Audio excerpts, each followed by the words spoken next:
Жалал-Абадта ушул эскилиги жеткен автобустар сатылат. Маалым болгондой, 9 автобус жана 4 атайын техника тикелей сатууга коюлган. 2024 шаардык кеңеш бул техникаларды аукцион аркылуу сатууга макулдугун берген. Андан бери 2 жолу өткөрүлгөн аукционго эч ким катышкан эмес. Мындан улам сессияда муниципалдык менчиктеги эскилиги жеткен автобустарды тикелей сатууну депутаттар колдоп беришти. Действительно жараксыз экенин биз адабирт беришибиз керек экен. Комиссия келди, көрдү. Моторлору жок экен, техникалардын эскилиги жетиптир.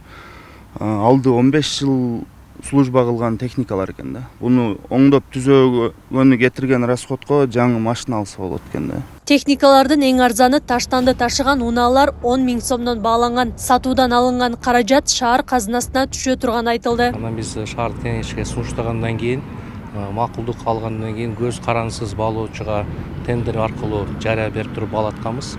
Анан ушу өздөрүнүн тарифтерине ылайык эскилиги жеткен техникалар баалатылган. Эң арзан автобус 34 000ден 37 000ге чейин 9 дана баалатылган.